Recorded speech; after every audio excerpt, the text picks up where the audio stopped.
they want to talk, they want to hear about their son. Don't be afraid of that. A vigil wrapping up tonight after Clark County child was killed in a heartbreaking school bus crash. Aiden Clark, a Northwestern elementary school student, died after a school bus flipped Tuesday morning just minutes away from that school. 52 students were on that bus when it crashed. Nearly 24 children had to be taken to the hospital.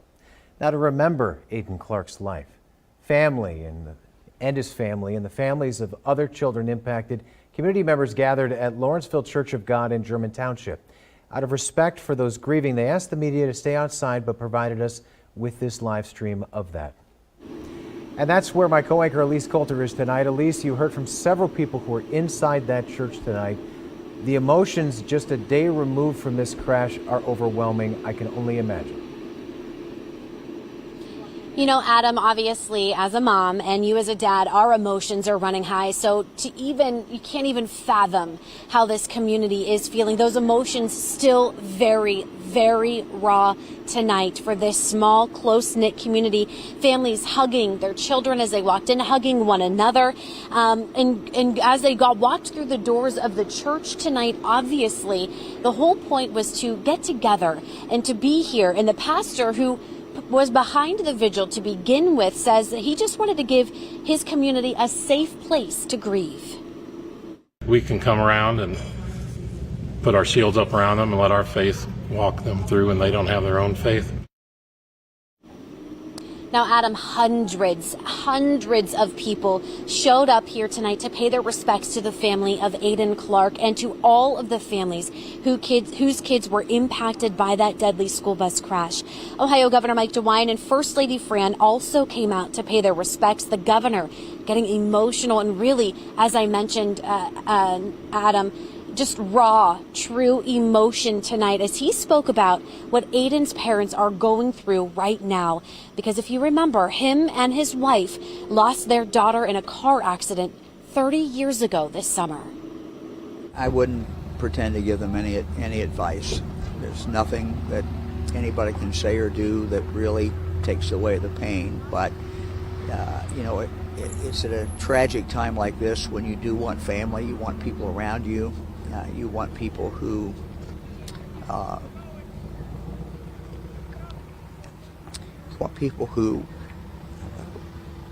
remember your child. And so the only advice I would give to people who are consoling the family is don't be afraid to talk about little boy. 5 years from now, don't be afraid to talk about it. And you can really hear that raw emotion in the governor's voice tonight. Now, he also spoke about improving the safety on school buses, mentioning he's not exactly sure what they're going to look into, but he's already been in contact with some members here, some state lawmakers, to see if there is something that can be done. Now, it's something you have been digging into, Gwen, is looking into putting seatbelts into school buses. So what were you able to dig up? Well, Elise, I've been digging through national research documents here in the state for the last few days. And I know yesterday I mentioned that Avon Lake was just one of 3 districts in Ohio that requires them. However, just this morning, I spoke with the district and they tell me they decided not to install seatbelts in all 36 of their school buses, saying that the cost and the concern for students not being able to get in and out, it was too high. If we would have added seatbelts to all of our school buses, it's about $10,000 a bus. Elementary school students were having difficulty getting those seatbelts on and getting them off. Now, on the opposite side of that same argument, the Ohio PTA says rollover crashes like the one we saw just yesterday morning, they're extremely rare and a seatbelt could have prevented this tragedy. I believe that child would have not been ejected for sure if there was a seatbelt on. Now, again, I've been digging through national research for the last several days, speaking with mechanics about the cost as well as the process it is to retrofit these buses. More on that can actually be found on our website, Dayton247now.com. Gwen, thank you. I know you've been working really hard on that. She's going to continue to follow all of those concerns and even try to look into what the governor might be doing in the near future. But coming up here, we're going to hear more about this community and how they're just hoping to get through this tragedy together. For now, Adam, though, I'm going to send it back to you in the studio. All right, Elise, thank you. And we are learning new information about the man investigators say was behind the wheel of the van that caused that crash. Court documents show 35-year-old Hermanio Joseph, you see here, is facing an aggravated vehicular homicide charge. That is a 4th-degree felony. Ohio State Highway Patrol investigators say Joseph drove over the center line along State Route 41 Tuesday morning. Joseph's van and the school bus made contact despite the bus driver's efforts to avoid the crash. The bus went over the roadway, then flipped over. According to those documents, Hermanio also produced a license from Mexico that was not valid due to his immigration status. He's being held in the Clark County Jail as we speak. Now, tonight, legal experts are giving us an explanation of the charge itself and what it could mean if the case goes to court. These legal experts say there could be challenges the state faces when prosecuting the case. They say most charges are foreign to potential jurors. However, vehicular homicide charges are different since most people have experience with driving and accidents. There's always that concern that people will really think about, would I be sitting in the defendant's shoes right now? If I had done this mistake, or if I had, so they may raise the bar on what they think is reckless conduct or negligent conduct. Was the person violating the DUI law as well, or was this person acting recklessly versus negligently? So based on how they're going to charge it, is going to kind of dictate how it plays out for him in the judicial process. Now, Hoffmeister tells us that he hopes what people take away from this case is being more cautious around school buses moving forward. Now, you can find all of our coverage, and there's a lot of it on our website, Dayton247now.com. Our other big story tonight is the weather. It is getting dangerously hot out there, especially by tomorrow. Yeah, excessive heat warning for most of our area for the day tomorrow. Excessive heat watch for our eastern counties. Pretty much everywhere, though, expecting to see our heat indices climbing to around 105, potentially as high as 110 by tomorrow afternoon. So it is going to be a hot and humid day. There's a look. This is from noon until 9 p.m. on Thursday. That's when we're going to see the greatest impacts from the heat. So 82 right now. It's very warm. At last check, the dew point was in the mid 70s and the feels like temperature was 90 in Dayton at this hour. That's incredibly warm, and it's going to stay very warm and muggy overnight. Now, one thing we are checking off to our northeast, you can see some thunderstorms slowly traveling southwestward. This could bring a few storms into our area overnight, and then it also could have a minor impact in our temperatures during the day tomorrow. So that's something we're going to be watching very closely. So a small chance for storms overnight. The best chance is going to be for our northeastern counties. Lows will be in the lower 70s, warm, muggy. I'll have more on the rest of the week's forecast and talking about that heat coming up. Well, with the heat, there are cooling centers open in Dayton and Trotwood. Take a look. They're at all the recreation centers you see on your screen. Trotwood is also opening a cooling station at the city's Community and Cultural Arts Center. There's also splash pads that are free and open to the public until Labor Day. There's a full list on your screen there if you want to take the kids out to cool down. They include water cannons, dumping buckets, water slides, and more. Each one is open from noon until 8 p.m. GOP presidential candidates having their first debate in the race for the White House. Complete coverage of that debate after the break. But first, tonight, the community coming together here outside of the Lawrenceville Church of God to pay their respects to those who were impacted by that deadly school bus crash. Coming up, though, we're going to hear the 911 calls moments after that crash happened. And talking about that dangerous heat in the forecast for tomorrow, but also tracking some thunderstorms overnight, too. That's coming up. Here's a live look from our Eco Plumber Skycam. You're watching Dayton 24/7 now.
Northwestern Local Schools and its superintendent, Jesse Steiner, providing updates for parents in the district. The first is that there's not going to be any school tomorrow. However, staff members are expected to be there. This is to provide them with the training to help support students when they go back to school on Friday. And students attending the CTC, GISA, or ESC campuses, busing will not be available for those students in the district. We are continuing to hear so many stories from the families of survivors of that school bus crash. The community rallying around those families during a vigil tonight. We want to go back out to Elise, who spoke to those who wanted to pay their respects. Elise? Yeah, Adam, there were hundreds of people here, and they actually were all inside this church here behind me, the Lawrenceville Church of God. That vigil happening at 6 o'clock, wrapped up around 7, but it was absolutely chaos. Well, I shouldn't say chaos. It was controlled chaos, I should say. But this parking lot was full of cars as folks wanted to come here and pay their respects tonight. Now, we are hearing some of the 911 calls, though, from that crash yesterday morning. Take a listen. Oh my God, the bus is on its side. Oh my God.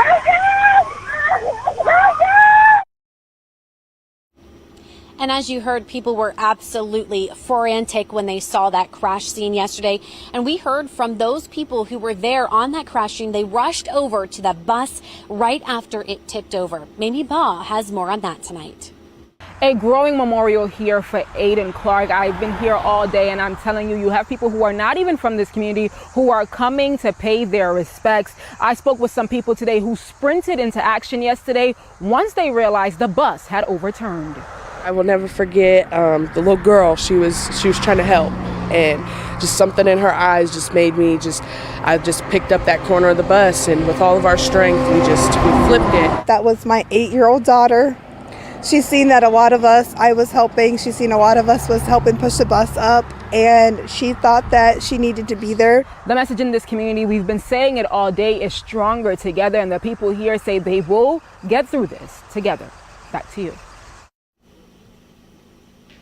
And Adam, that was really the message all throughout the night, was stronger together and warrior strong.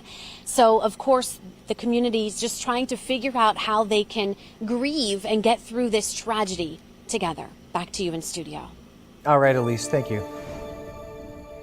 Well, heat is in the forecast for tomorrow still. We've been talking about it for quite some time. We have that excessive heat warning in place for the day tomorrow. So what we want to do is just, of course, take it easy tomorrow. Soak up the AC as much as possible. Drink plenty of water. If you do have to work outside, I know there are lots of jobs that will be working outside. Make sure you're taking lots of breaks. This is a look at what we could potentially be feeling like by tomorrow afternoon, well into the triple digits, especially for our far western counties. Could be feeling like between 105 to 110. Now, there is one thing we're also watching with this, and these are storms off to our northeast. These are slowly scooting southwestward, although they're moving very slowly. So heading into the overnight hours, we will see the potential for a few of these to make their way into our northeastern counties, bringing us the potential for some gusty winds as well as some heavy rain. And residual cloud cover into the day tomorrow could have a minor impact in our temperatures. So we're going to watch that very closely. So again, stay weather aware overnight. We have a very low wind potential for a stronger to severe storm to develop. Natalie, thank you. A busy day at the Fulton County Jail in Georgia as a number of co-defendants in the Georgia election indictment turn themselves in. Now, according to an attorney familiar with the jail, the bookings are flowing in record time since the defendants have been negotiating bond ahead of time. Former President Donald Trump and 18 others are charged with racketeering for allegedly interfering with the 2020 presidential election there. Trump says he's going to surrender tomorrow. One of the people that did turn themselves in today was Rudy Giuliani. His bond was set at $150,000, second only to former President Trump's $200,000. The former New York City mayor says he's not guilty of charges, alleging he and others plotted to illegally overturn the election results in Georgia. Giuliani says he had a First Amendment right to question the legitimacy of the election. Following his arrest, he went after the district attorney. Fannie Willis will go down in American history as having conducted one of the worst attacks on the American Constitution ever when this case is dismissed. Giuliani has been charged with making false statements, soliciting false testimony, conspiring to create phony paperwork, and asking lawmakers to violate their oath of office. While the fireworks flew, the frontrunner stayed home, and Republican candidates did their best to kick off the presidential election season with a unified message. But that's easier said than done. Scott Thuman is at the site of the first presidential debate in Milwaukee, Wisconsin, with a look at how it all played out. Well, they may be from the same party, but these candidates butted heads multiple times throughout the evening. The one area they did agree on is the need to remove President Biden from office. They just differ on who should do that. Donald Trump wasn't within miles of the debate, but somehow still stole the show at times, a popular topic and target. The conduct is beneath the office of President of the United States. Over a year ago, I said that Donald Trump was morally disqualified from being president again as a result of what happened on January 6th. We have to face the fact that Trump is the most disliked politician in America. Though a risky move for Republicans since Trump is still revered in the party. So many turning their attacks on those trying to fill the Trump void. I'm the only person on the stage who isn't bought and paid for. His climate change agenda is a hoax. I've had enough already tonight of a guy who sounds like ChatGPT standing up here. Trump's former Vice President Mike Pence and faux Chris Christie among those hoping to find new life in politics, flanked by first-timers, former governors, and veteran lawmakers trying to stand out on differences ranging from the economy to abortion. I believe in a culture of life. I was proud to sign the heartbeat bill. We're better than what the Democrats are selling. We are not going to allow abortion all the way up till birth. Joe Biden's Bidenomics has led to the loss of $10,000 of spending power for the average family. When you see 16% inflation, your gas is up 40%, your food is up 20%, your electricity is up 20%. And again, Trump a no-show. He believes he's above debating because he has that massive lead in the polls and instead choosing to do that sit-down interview with Tucker Carlson. In Milwaukee, I'm Scott Thuman. All right, a live look from our Eco Plumber Skycam now over Beaver Creek. It is hot, and tomorrow is going to be dangerously hot. Well, it is very muggy out here on our Watson's weather patio. Really feeling that humidity right now, and that will continue to be the case for the day tomorrow. So high temperature tomorrow, forecast high 97 degrees, factoring in the humidity. Again, those heat indices 105 to 110. So it is going to be a very hot, humid day. Make sure you're taking it easy tomorrow. Drinking lots of water, keeping yourself cool, soaking up the AC as much as possible. By next week, though, got some big improvements. Highs back into the lower 80s, some upper 70s too. But here's a look at what we're expecting in the longer term. By next week, we do have cooler than normal temperatures expected for our area. So it's looking a lot better by next week. We just got to get through this heat over these next couple of days. Continuing coverage tonight as the community mourns after a tragic school bus accident yesterday. We take a final look from German Township right after the break. You're watching Dayton 24/7 Now.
Community members continue to rally around the families of those impacted by yesterday's school bus crash.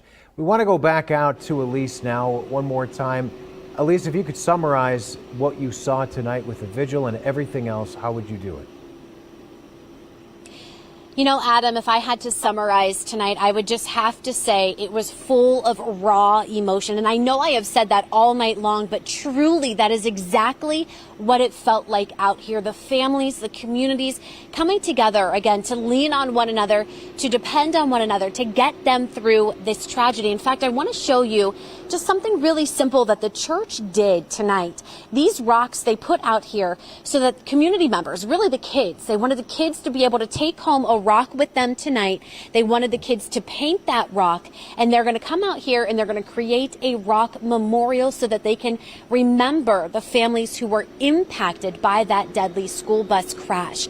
And of course tonight, now the vigil folks from this vigil here went down about 1.5 miles to the crash site, and they met there again, and they laid up more rocks and they laid more stones with the little boy who died in the crash, Aiden Clark. His name is on a stone at that crash site because of community members. So really tonight, Adam, it was just full of emotions and the community really depending on one another to get them through this tragic incident. For now, I'll send it back to you in the studio. Elise, thank you. And to just show you how much support there is for the Clark family, people are offering to help any way that they can. A meal train has been set up for the family. It's raised over $66,000. The original goal was $5,000. The money raised is going to be going towards funeral expenses for Aiden Clark. Additionally, the community has volunteered to bring the family meals and groceries, with people selecting dates all the way through November, so the family doesn't have to worry about it during this incredibly unimaginable difficult time. Now, we've linked the meal train donation link if you would like to help out on our website, Dayton247now.com. You're watching Dayton 24/7 Now.